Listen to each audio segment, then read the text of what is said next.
O vídeo de hoje vai ser curto, vai ser rápido e é sobre um pequeno detalhe, mas que faz toda a diferença na hora de tocar, que pode interferir sim e te fazer com que você toque mais desafinado se você não prestar atenção e não corrigir esse erro. Oi pessoal, meu nome é Alexandre Piazza e nesse canal eu te ajudo a tocar contrabaixo acústico melhor. Esse erro eu chamo de efeito compasso, é algo que acontece com a nossa mão esquerda e que interfere na afinação, na forma que a gente toca as notas. Quando nós olhamos para instrumentos como a guitarra, o violão ou o baixo elétrico, instrumentos que têm trastes, você vai perceber que esses trastes são retos. Eles seguem a linha aqui da pestana e seguem a linha do cavalete ou da ponte, no caso do baixo elétrico, a gente chama de ponte. Isso significa que se ao tocar um instrumento que não tem trastes, como violino, viola, violoncelo e o contrabaixo, a gente quer ter a afinação que a gente chama de temperada, que é a mesma afinação que esses instrumentos com trastes têm, nós temos que seguir a linha imaginária ou a ideia de que o nosso instrumento tem trastes. Eu tenho que seguir essa linha imaginária, esse traste imaginário e mudar o meu dedo seguindo esse padrão. Eu não posso cruzar, eu não posso fazer algo que vá numa direção oposta. Eu tenho que seguir exatamente essa linha. Aí eu vou me manter afinado, se eu toco Lá aqui e venho para o Fá sustenido, eu vou conseguir tocar o Fá sustenido afinado porque eu segui essa linha. A mesma coisa vai acontecer, obviamente, com outros dedos, não só com o dedo 1, quando eu toco, por exemplo, com o dedo 2. Tanto faz, também vale combinações entre dedos, ou seja, se eu estou com o dedo 1 em cima de uma nota que estaria em um traste, eu tenho que pular para outra corda, eu tenho que sempre imaginar que esses trastes estão lá. Tá, mas e onde é que entra o compasso nisso tudo? Por que eu chamo de efeito compasso? Um compasso é uma ferramenta que se usa para desenhar, que tem um lado que fica preso em cima do papel, que ele rotaciona, e o outro lado ele tem o lápis ou o grafite e ele gira.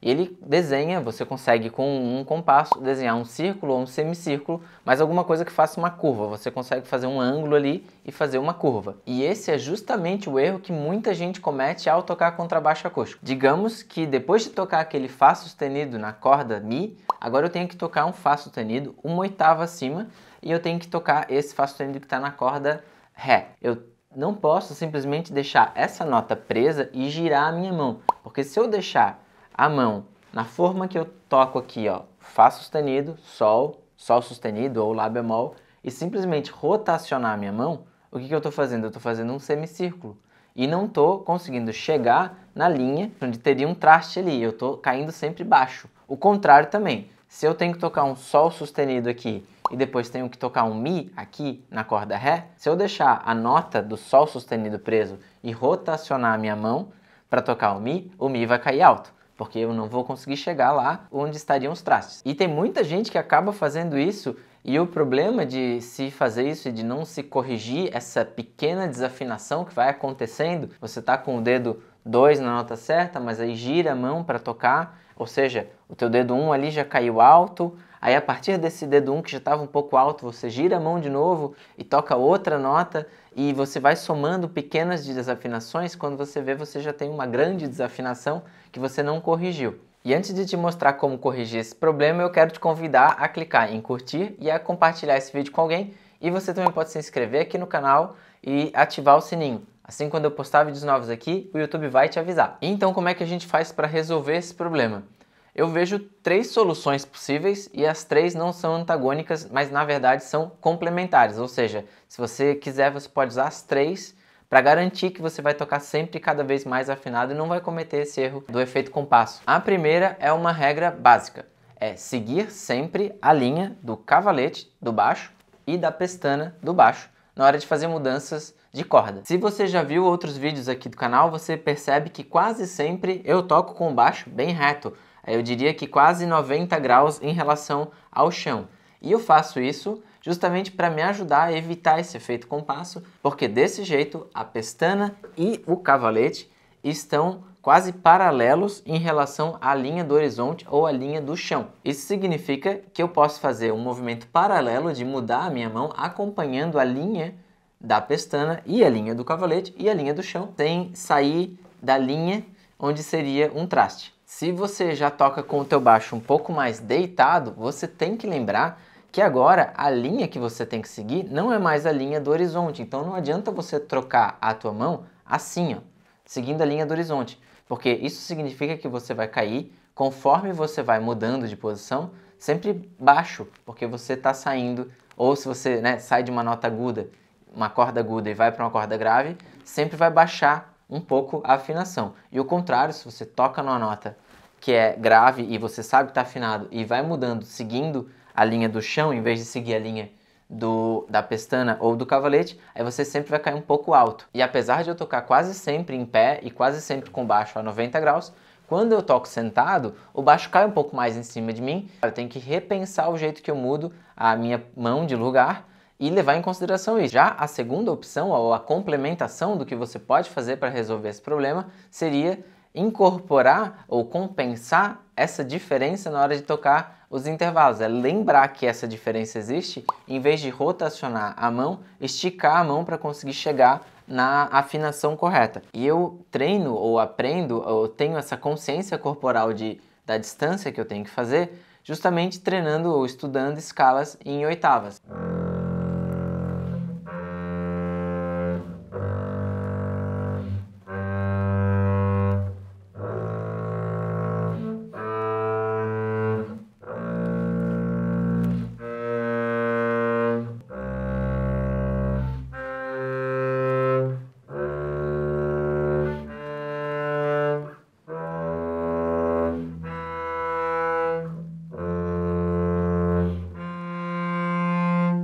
E a terceira e última forma que eu vejo que você pode usar para tentar resolver esse problema e que complementa o uso das outras duas formas é usar muito bem o ouvido. Ou seja, você deve tocar imaginando as notas antes de tocar. Por exemplo, como eu falei da escala, quando você toca a escala de Fá, você deve imaginar a próxima oitava. E aí, quando você tocar, você já consegue meio que perceber, ou você vai treinando isso, você não consegue de primeira, você vai ter que treinar. Saber se esse Fá está desafinado ou não, essa oitava, né? E também treinar se você acha que se está desafinado porque está alto ou está desafinado porque está baixo. Isso é um bom estudo também. Depois, a distância entre o Fá e o Sol é uma segunda, maior. Você tem que saber essa diferença também, essa distância também. E é legal você ter isso na cabeça, na mente, ouvir a nota primeiro na tua cabeça para depois passar para o instrumento. Se você sempre fizer isso, você sempre vai ter uma chance de corrigir caso alguma desafinação aconteça. E a chance de acontecer diminui bastante se você tem a nota na mente antes de tocar ela, porque aí você vai atrás do que você está ouvindo na sua cabeça e não reagindo a partir das coisas que acontecem. Então, seriam essas 3 dicas que eu tenho hoje para a gente resolver esse problema de esse efeito compasso que acontece de girar a mão. E um último pensamento sobre esse efeito compasso, apesar de eu achar que é importante a gente focar em coisas nesse sentido, coisas técnicas, focar em por que algumas coisas acontecem, como resolver erros, eu acho que o mais importante de tudo é você conseguir usar essa questão de imaginar as notas antes de tocar elas. Se você tem isso bem resolvido, você vai ter menos problemas de desafinação ou menos problemas para achar as notas ou para corrigir as notas. Então esse vídeo é quase que um aviso para você que isso existe, que você pode acabar percebendo que você está fazendo isso na tua técnica, mas não é, acho que não deve ser o nosso foco de estudo. Nosso foco deve ser ouvir as notas e aí tocar elas. Se você gostou desse vídeo aqui, eu acho que você também vai gostar de uma playlist que tem aqui no canal, que se chama Fundamentos do Contrabaixo Acústico. Valeu, pessoal, e bons estudos! Se você quer aprender contrabaixo acústico sem sair de casa de forma sólida e estruturada, eu tenho um curso online que pode te guiar nessa jornada. Você vai aprender desde a postura correta, passando por exercícios de pizzicato e arco, até escalas, arpejos e repertório distribuídos em 88 aulas. Os conteúdos das aulas foram organizados de forma progressiva. Assim você pode, no seu próprio tempo, desenvolver uma base sólida sem medo de gerar vícios. Quer saber mais? Clica no link que está na descrição desse vídeo.